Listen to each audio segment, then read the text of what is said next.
6 Messerschmitts close from above, guns already firing. The bomber shudders. Tracer rounds slice past the windscreen in silver streaks. The crew braces for impact. Then the pilot does something no manual permits, something that should rip the wings clean off. The aircraft inverts, drops like a stone, and in 15 seconds every enemy fighter overshoots.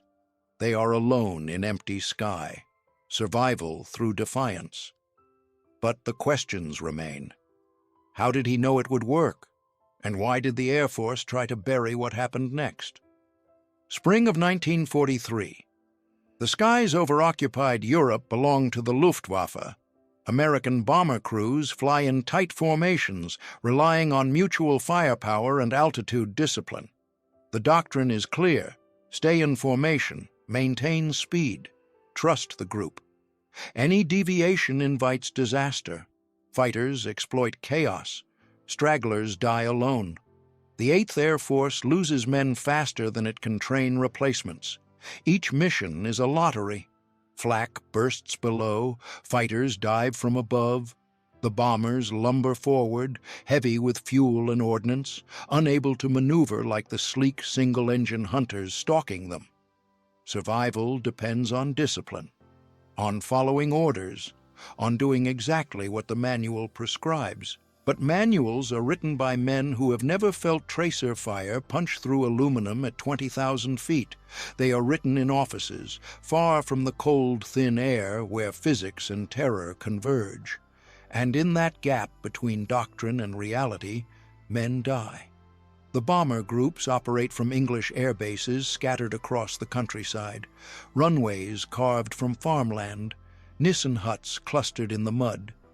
Before dawn, engines cough to life.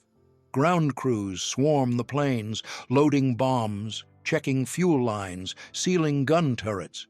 The smell of high-octane gasoline mixes with exhaust and wet earth.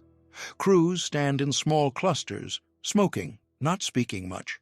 Some write letters, some stare at nothing. The briefings are terse.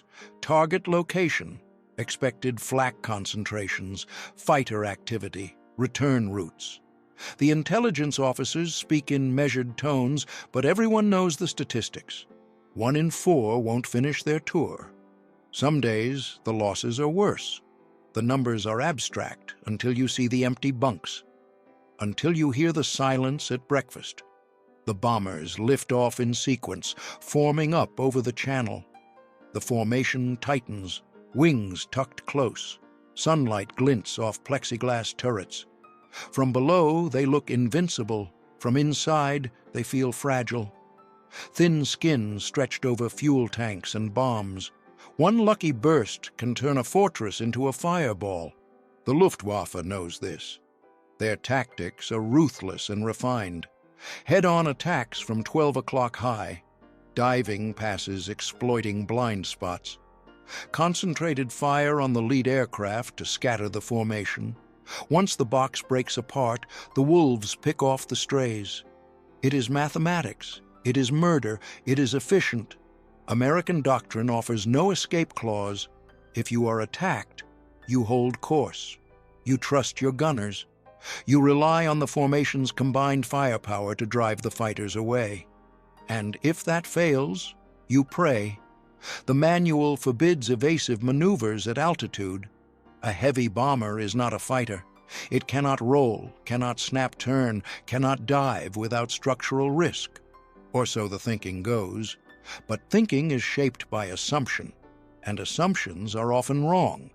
If this history matters to you, tap like and subscribe.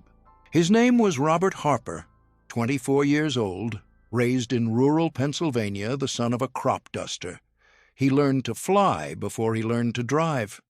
His father's biplane was older than he was, patched and repainted a dozen times, held together by skill and stubbornness. Young Robert spent summers in the cockpit, flying low over cornfields, feeling the aircraft respond to every shift in wind and weight. Crop dusting is not glamorous. It is precise. You fly at treetop level, threading between power lines and barns, reading the air like a language. Margins are thin, mistakes are immediate. The plane becomes an extension of your body. You learn what it can and cannot do, not from a manual, but from the feedback loop of stick and rudder and engine hum. Harper's father taught him a principle that had no official name but governed every flight. The aircraft will tell you its limits if you listen. Push too far, and it will warn you. Ignore the warnings, and it will kill you. But within those limits, there is more room than most pilots believe. The trick is knowing where the edge is without crossing it. When the war came, Harper enlisted in the Army Air Forces. His test scores were exceptional. His instructors noted his smoothness on the controls. He transitioned to multi-engine bombers with little difficulty. The B-17 was heavier, more complex, but the principles were the same. Feel the aircraft, anticipate its responses, respect its limits without fearing them. He deployed to England in early 1943, assigned to the 381st Bomb Group. His crew was green but capable. Navigator, bombardier, engineer, radio operator, 5 gunners. 10 men packed into a machine designed for endurance, not comfort. They flew their first missions over France, factories, rail yards, oil depots. Each time they returned. Harper's flying was steady, unremarkable, exactly what command wanted. But he noticed things. Small discrepancies between what the manual said and what actually happened. Fighters attacked from angles the doctrine didn't anticipate. Evasive action, when taken instinctively by panicked pilots, sometimes worked. Sometimes the wild jink of a wounded bomber spoiled a fighter's aim long enough to survive. These moments were dismissed as luck. Harper suspected otherwise. He began reading aircraft performance data, engineering specs, structural load tolerances. He asked the ground crews questions. How much stress could the wing spars handle? What were the actual G limits, not the conservative estimates in the manual? The mechanics humored him. Most pilots didn't care about numbers. They cared about getting home. Harper cared about both. He sketched diagrams in a notebook, calculated roll rates, estimated dive angles. He was not trying to invent a new tactic. He was trying to understand what the aircraft could do if pushed, not recklessly, precisely. His co-pilot once asked him why he bothered. The formation would protect them. Harper didn't argue, but he kept the notebook. April 7th, 1943. The target was a submarine pen on the French coast. Intelligence reported moderate flak, possible fighter interception over the channel. The weather was clear. Visibility unlimited. A textbook mission. Harper's bomber, call sign Baker 27, lifted off at 0600. The formation assembled without incident. 18 aircraft in tight box formation. Gunners test-fired their weapons over the channel. Spent casings glittered in the slipstream, falling into gray water below. They crossed the French coast at 22,000 feet. Flak began almost immediately, black puffs blooming in clusters. The formation held steady. Bomb bay doors opened. The bombardiers hunched over their Norden sights, making final adjustments. The aircraft slowed, vulnerable, committed to the run. Then the fighters came. Not from above, not head-on. They came from the sun, 6 Messerschmitt Bf-109s in a shallow dive, targeting the rear of the formation. The tail gunners called them out, voices tight over the intercom. Harper's top turret gunner opened fire. Tracers arced outward, a bright thread against pale sky. The lead fighter focused on Baker 27. Cannon rounds stitched across the right wing. Hydraulic fluid sprayed in a fine mist. The No. 3 engine shuddered, coughed, and died. Harper feathered the propeller. The bomber sagged, losing altitude, falling behind the formation. Standard doctrine was clear. If you lose an engine, attempt to maintain formation speed. If you cannot, descend gradually and head for home. Do not make sudden maneuvers. Do not break formation unless structurally compromised. Harper did not descend gradually. He held altitude, coaxing the remaining engines. The formation pulled ahead, unable to slow for a cripple. Within seconds, Baker 2-7 was alone. Exposed, the fighters regrouped. They had time now. No formation guns to worry about, just one wounded bomber and 10 men who could not run. Harper's gunners fired in disciplined bursts, conserving ammunition. The fighters circled, probing for blind spots. One made a pass from 4 o'clock low. Cannon fire punched through the tail section. The tail gunner stopped transmitting. The intercom went silent on his channel. The engineer called out damage, hydraulics failing, oxygen lines severed in the waist, rudder controls sluggish. Harper acknowledged each report with single words. His voice was calm. The crew took their cues from him. Another pass, this time from dead astern. Rounds ripped through the fuselage. The radio operator slumped over his desk, blood spreading across maps and code sheets. The navigator applied pressure to the wound, shouting for the first aid kit. 4 fighters remained. They had altitude and speed. Baker 2-7 had neither. The bomber could not outrun them, could not outclimb them. The gunners were good, but ammunition was finite and the fighters knew it. They would make pass after pass until the bomber came, apart or went down. Harper scanned the sky. No friendly fighters in sight. The formation was miles ahead, already beginning its turn for home. The coast was minutes away, but minutes were too long. The fighters were repositioning for a coordinated attack. Once they committed, it would be over. The manual offered no solution for this. You could not negotiate with physics. You could not wish away a 6-versus-1 engagement. The doctrine assumed you stayed in formation. If you fell out, you died. That was the equation. But Harper had spent months questioning equations. He saw them setting up. 6 fighters splitting into 2 groups. 3 would attack from high, forcing the gunners to track upward. 3 would come in low, exploiting the distraction. It was textbook. It worked, unless the bomber was not where they expected it to be. Harper's hand moved to the trim wheel. He nudged the control column forward, testing. The bomber responded, nose dipping slightly. He felt the airspeed increase. The airframe vibrated, a low hum through the seat and pedals. The wings flexed. The aircraft was still whole, still listening. His co-pilot glanced over, confusion crossing his face. Harper told him to tighten his harness. Then he called the crew over the intercom. Secure everything. Brace for maneuvers. No time to explain. The engineer started to ask a question. Harper cut him off. Just do it. The fighters began their run. 3 from above, 3 from below. Nose guns already flickering. The range was closing fast. Harper could see the lead fighter's canopy, could imagine the German pilot's focus, the slight pressure on the trigger, the certainty of the kill. Harper shoved the control column forward. Hard. The nose dropped like a guillotine. The horizon vanished. The altimeter unwound in a blur. 22,000 feet, 20,000, 19. The airspeed indicator surged past redline.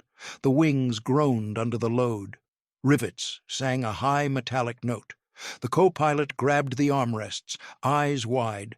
Then Harper rolled. Full aileron. The bomber inverted, belly to the sky, wings perpendicular to the earth. For a moment, they hung weightless. Then gravity took hold. The dive steepened. 15,000 feet, 13. The fighters overshot. All 6. They had committed to an attack vector that assumed the bomber would hold course and altitude.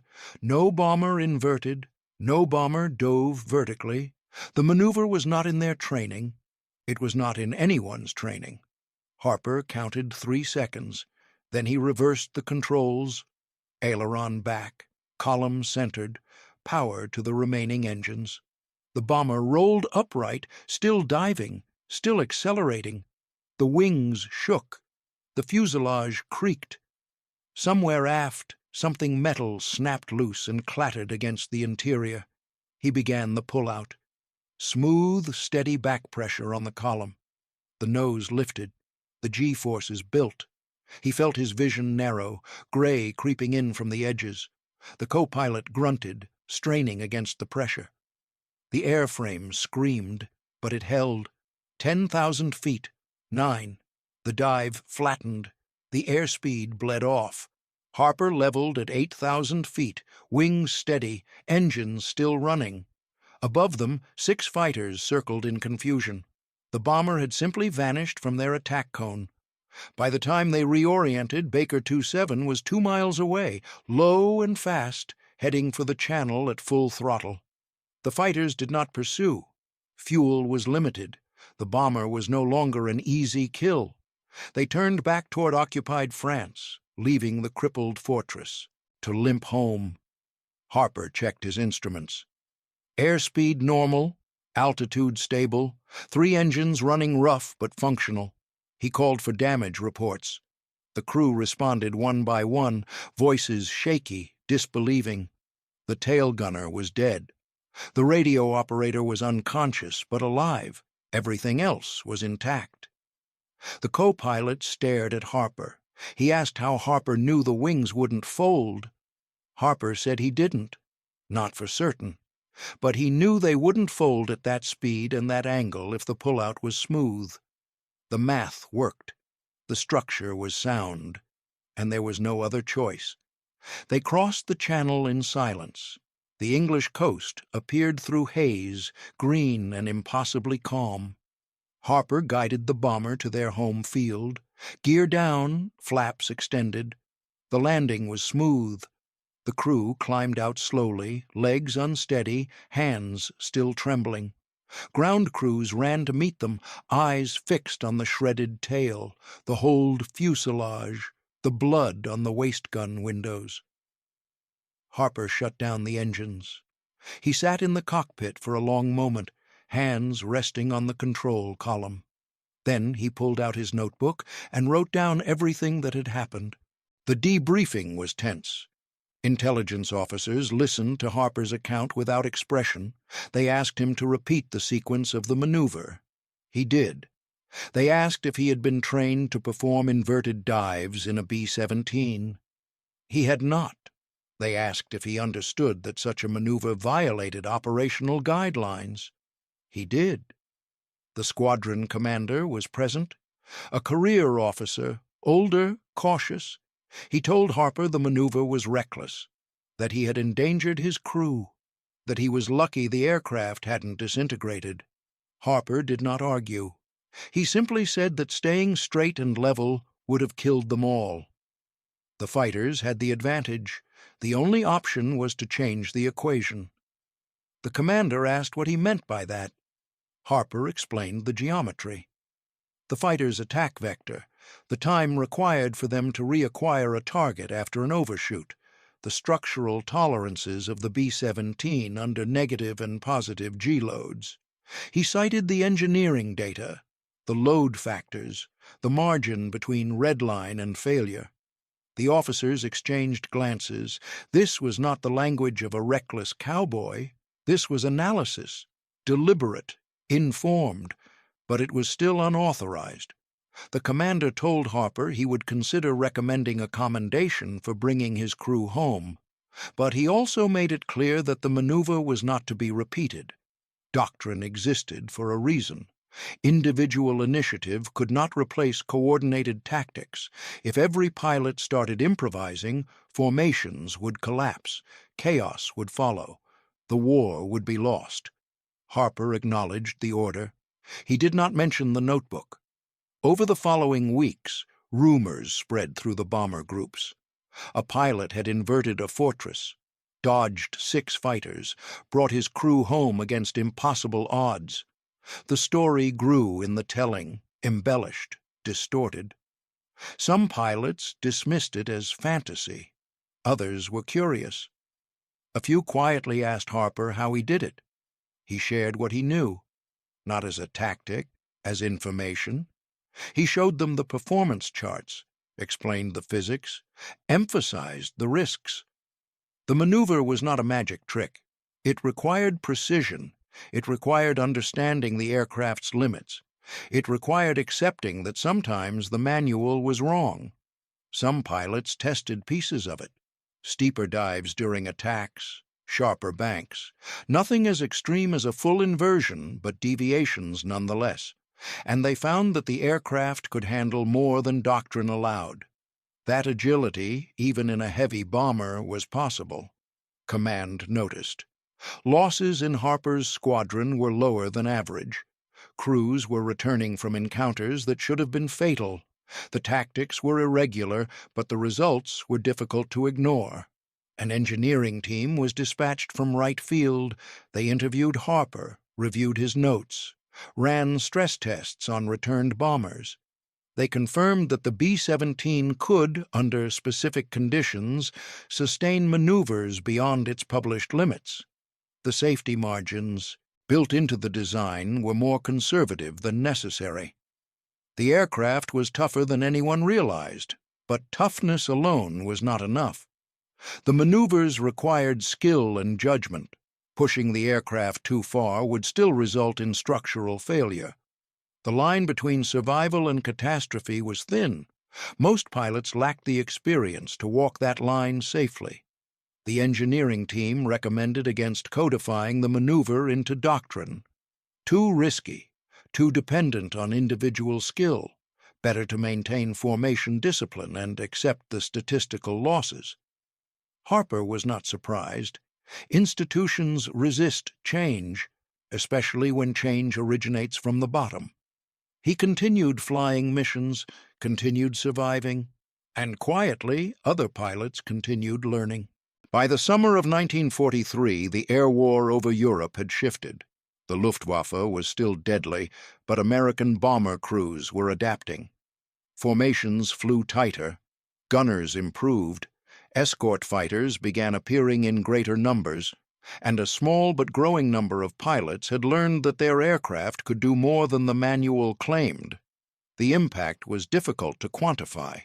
No official reports cited Harper's maneuver as a tactical innovation. No training films demonstrated the technique, but mission logs showed patterns. Bombers that should have been lost were returning. Crews that should have been killed were walking away. The survival rate in certain squadrons crept upward, a few percentage points that translated to dozens of lives. Harper completed his tour in December of 1943. 35 missions. His crew, minus the 2 lost on April 7th, survived intact. He was awarded the Distinguished Flying Cross. The citation praised his courage and airmanship, but made no mention of the inversion. Officially, it had not happened. After the war, Harper returned to Pennsylvania. He did not speak much about his service. Like many veterans, he found civilian life both familiar and strange. He worked as a flight instructor for a time, teaching young pilots the fundamentals his father had taught him. Feel the aircraft, know its limits, respect them without fearing them.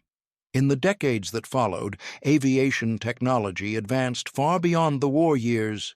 Jets replaced props, computers replaced instinct, doctrine became more sophisticated, more data-driven.